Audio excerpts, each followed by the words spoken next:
അങ്ങനെ വർഷങ്ങൾക്ക് ശേഷം വിനീത് ശ്രീനിവാസൻ്റെ വർഷങ്ങൾക്ക് ശേഷം എന്ന് പറഞ്ഞ സിനിമ ഇറങ്ങിയിട്ടുണ്ടായിരുന്നു. ഈ കഴിഞ്ഞ ആഴ്ചയാണ് ഞാൻ കണ്ടത്. വളരെ പ്രതീക്ഷയോടെയാണ് പോയത്. കാരണം ഇൻ്റർവ്യൂ ഒക്കെ അത്ര അടിപൊളിയായിട്ടുള്ള എടുത്തിട്ടുണ്ടായത്. എന്ന് വെച്ചാൽ ഒരു 52 ഇൻ്റർവ്യൂ ഒക്കെ ഇവർ ചെയ്തു വച്ച് അതിൽ ധ്യാൻ ശ്രീനിവാസൻ, ബേസിൽ ജോസഫ്, വിനീത് ശ്രീനിവാസൻ ഇവരൊക്കെ ഇരുന്നിട്ട് അങ്ങോട്ടും ഇങ്ങോട്ടും തക്കൊക്കെ അടിച്ച് ഭയങ്കര അടിപൊളിയാക്കിയതാണ്. അപ്പോൾ അതുകൊണ്ട് തന്നെ നമുക്ക് ഭയങ്കര പ്രതീക്ഷയുണ്ടായിരുന്നു. പിന്നെ സിനിമയുടെ ഉള്ളിലെ സിനിമ, കോടമ്പക്കം, മറ്റേ പണ്ടത്തെ മദിരാസി ആ ഒരു സംഭവങ്ങളൊക്കെ ഭയങ്കര പ്രതീക്ഷയോടെയാണ് പോയത്.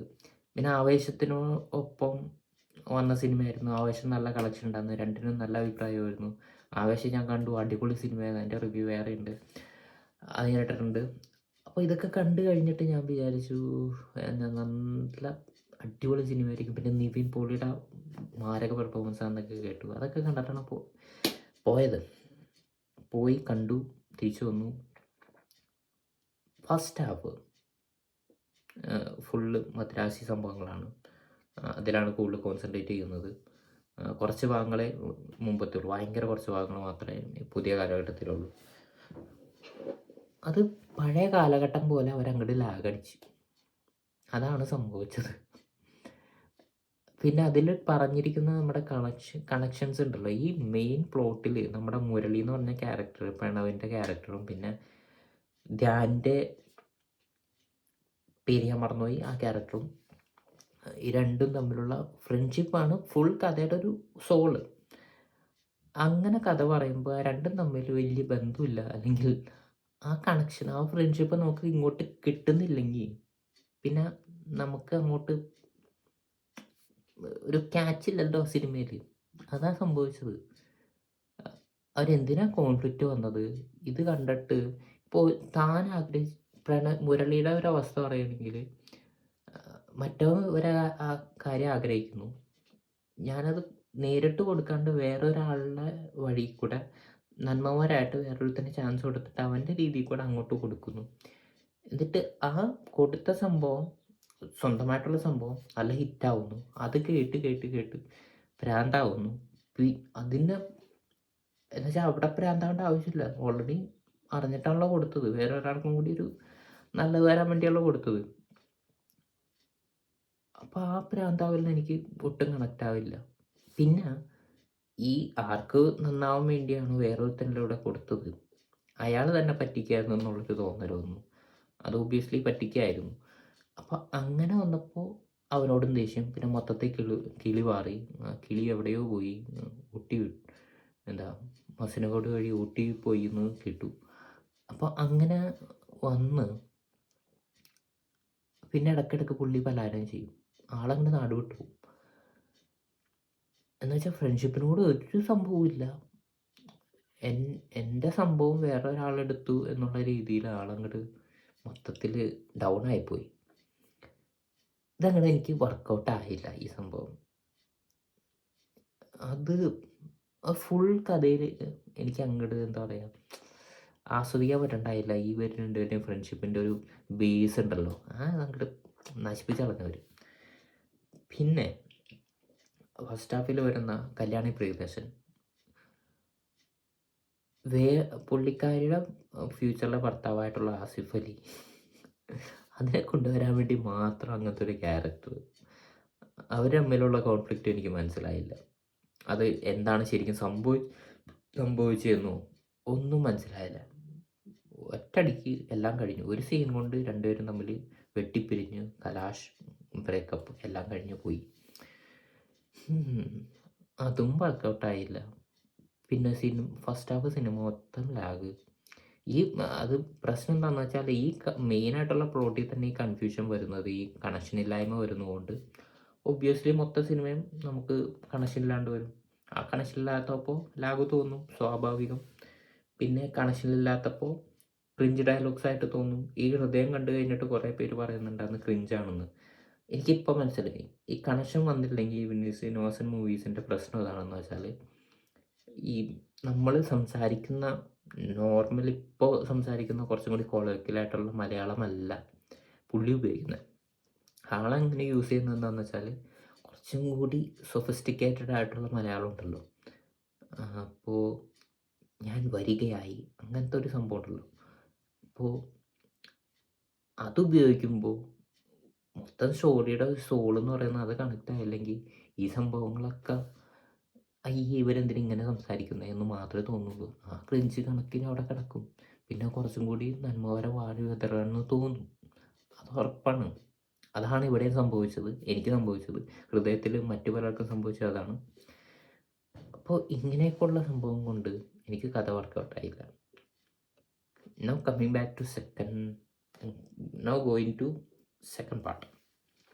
സെക്കൻഡ് പാർട്ടിൽ എനിക്ക് തോന്നുന്നു, എൻ്റെ ഓർമ്മ ശരിയാണെങ്കിൽ കഥ തുടങ്ങുന്നത് അല്ലെങ്കിൽ പെട്ടെന്ന് തന്നെ കഥ പോകുന്നത് ഈ നേരത്തെ ഞാൻ പറഞ്ഞില്ല മറ്റേ സംഗീത സംവിധായകൻ പുള്ളിയുടെ അടുത്ത് എത്തുമ്പോൾ തുടങ്ങി.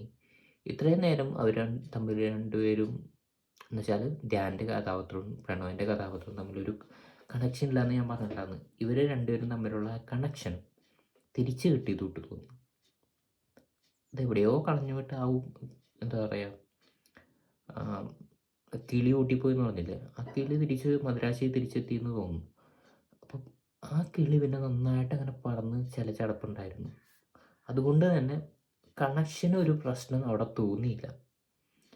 അവർ ഭയങ്കര സിങ്കായിരുന്നു, നല്ല കെമിസ്ട്രി ആയിരുന്നു. അതിൻ്റെ കൂടെ അപ്പം തന്നെ ഒരു ദൈവാധീനം പോലെ അങ്ങനെ കണ്ടപ്പോൾ ദൈവമേ എന്തൊരു കുളിർമ, വല്ലാണ്ട് ആ ഒരു എനിക്കറിയില്ല അങ്ങനെ പെട്ടെന്ന് പ്രത്യക്ഷപ്പെട്ടപ്പോഴേ ഒരാശ്വാസമായിരുന്നു. വേറെ ആരുമല്ല, ബേസിൽ ജോസഫ്. അതിൽ പിന്നെ സിനിമ ഒരു ഘട്ടം വരെ അടിപൊളിയായിട്ട് പോയി.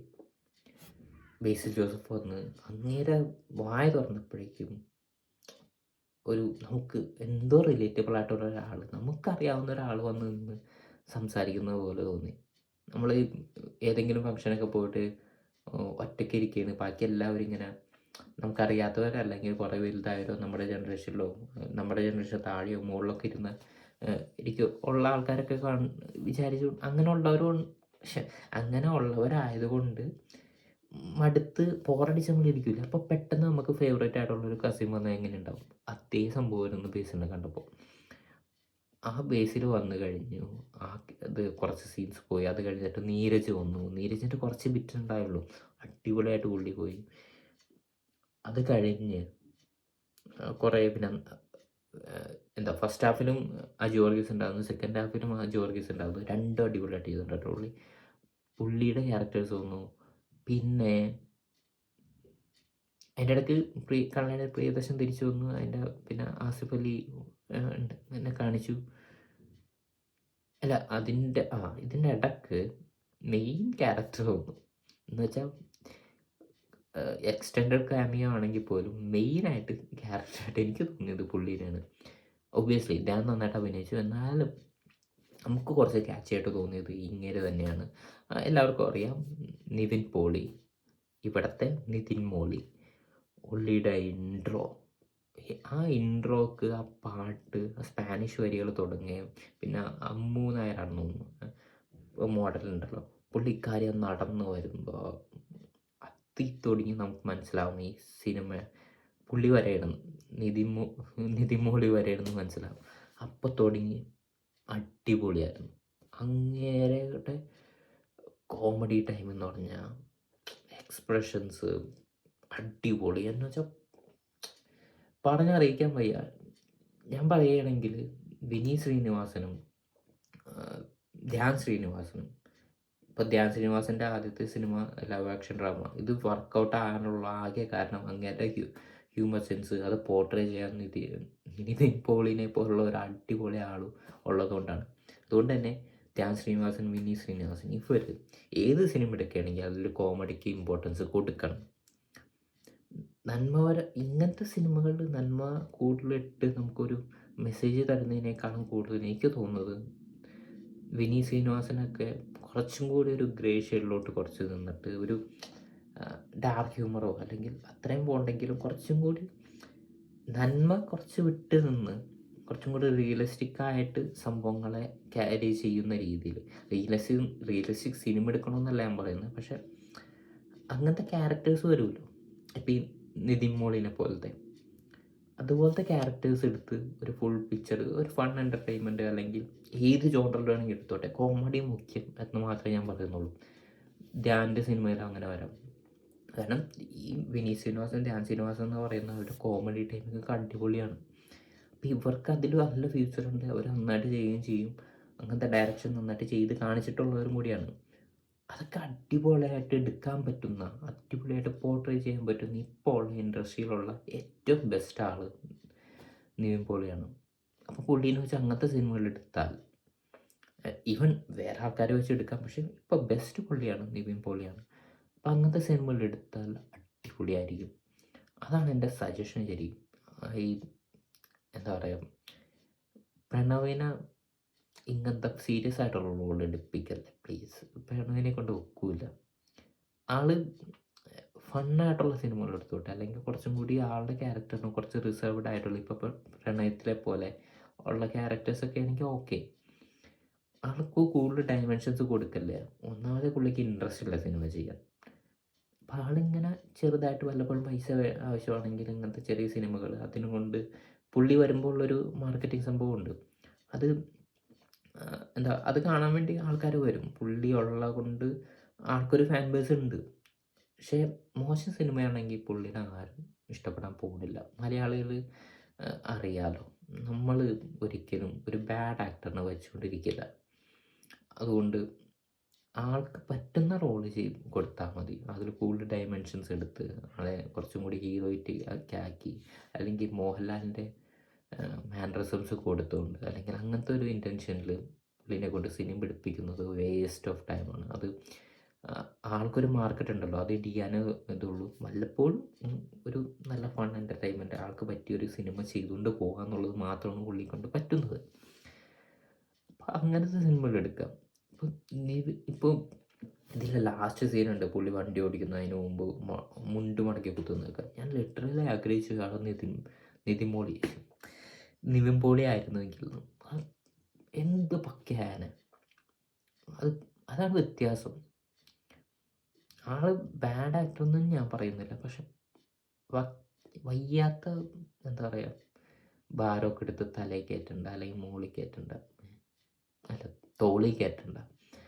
അപ്പോൾ ഇതാണ് എനിക്ക് പറയാനുള്ളത്. സിനിമ എന്താ പറയുക, ധ്യാൻ ശ്രീനിവാസനൊക്കെ അന്ന് തമാശക്ക് ഇരുന്ന് പറയുന്നുണ്ടായിരുന്നു, ഈ പടം തൂക്കിന്നൊക്കെ, ആവേശം ലാഗ് പടം തൂക്കിന്നൊക്കെ തമാശക്കാൻ പുള്ളി പറഞ്ഞെങ്കിൽ പോലും ആവേശമൊക്കെ ദൈവമേ, ഫഹദ് ഫാസിലിൻ്റെ വിളയാട്ട് വരുന്നു. പിന്നെ അതിൻ്റെ റിവ്യൂ ഞാൻ വേറെ ഇട്ടിട്ടുണ്ട്. ആ സിനിമ ഒരു കൺവിക്ഷനോടെ എടുത്തിട്ടുള്ളതാണ്. അത്രയും കൺവിക്ഷൻ ഇവിടെ വന്നിട്ടില്ല. അത് ടാലൻ്റ് ഇല്ലാണ്ടല്ല, എന്തൊക്കെയോ ചിലപ്പോൾ പുള്ളി പറഞ്ഞല്ലോ, ഒരു ചലഞ്ചിങ് ടോപ്പിക്കായിരുന്നു പുള്ളിക്കത്. അത് എടുക്കാനൊരു സമയമായെന്ന് വിചാരിച്ചിട്ടാണ് എടുത്തതെന്ന്. ചിലപ്പോൾ ആയിട്ടുണ്ടാകുന്നില്ല. പഴയ കാലം തന്നെയാണ് പുള്ളീനെ ചതിച്ചത്. പഴയ കാലത്തെ സംഭവങ്ങൾ, ആ ഒരു പണ്ടത്തെയും ഇപ്പോഴത്തേക്ക് എല്ലാം കൂടി ഒരുമിച്ച് ചെയ്യുമ്പോൾ ഉള്ള പ്രശ്നങ്ങൾ ആ സിനിമയിൽ കണ്ടിരുന്നു. അപ്പോൾ ഒരു എക്സ്പെരിമെൻ്റ് എന്നുള്ള രീതിയിൽ കൂട്ടാം അതിന്. പക്ഷെ ഇതിൽ നിന്നുള്ള കൂടുതൽ സ്ട്രെങ്ത്തും വീക്ക്നെസ്സൊക്കെ മനസ്സിലാകുന്നത്. അപ്പം അത് വെച്ചിട്ട് പുള്ളി ഒന്ന് അനലൈസ് ചെയ്യട്ടെ. ഓക്കെ. പിന്നെ പാട്ടുകൾ ജ്ഞാപകം അടിപൊളി പാട്ടായിരുന്നു. പിന്നെ അങ്ങനെ കുറേ പാട്ടുകളുണ്ട്. ഇഷാൻ പാടിയൊരു പാട്ടുണ്ട്. ഇഷാമിനെ ഞാൻ കുറ്റം പറയുന്നില്ല, പക്ഷെ ആ പാട്ട് വരിയും ഈണമൊക്കെ ഒന്നും യോജിക്കുന്നുണ്ടാകുന്നില്ല. ആ സിനിമയുടെ കൂട്ട് തന്നെ കണക്ഷൻ ഉണ്ടാകുന്നില്ല. സോ അത് മാത്രമല്ലാണ്ട് ബാക്കിയൊക്കെ അടിപൊളിയായിരുന്നു. ജ്ഞാപകം, പിന്നെ മധുവകരു, അതിലെ ലിറിക്സ്, ജ്ഞാപകത്തിൻ്റെ ലിറിക്സ്, മധുവകരുവിൻ്റെ ലിറിക്സ്, പിന്നെ ജീവിതഗാഥകൾ, പിന്നെ ഈ മെയിൻ ഒരു BGM ഉണ്ടല്ലോ, അപ്പം ആ മെയിൻ BGM ഉണ്ടല്ലോ, മറ്റേ അവർ മദ്രാസിലൊക്കെ പോകുമ്പോൾ, അതൊക്കെ അടിപൊളിയായിരുന്നു. അപ്പം മ്യൂസിക് വൈസ് എപ്പോഴും വിനീത് ശ്രീനിവാസൻ അടിപൊളിയായിരിക്കും. സോ അങ്ങനെ ഇതായിരുന്നു എൻ്റെ വർഷങ്ങൾക്ക് ശേഷമുള്ള ഒരു റിയാക്ഷൻ, പ്രതികരണം, വാട്ട് എവർ. So by.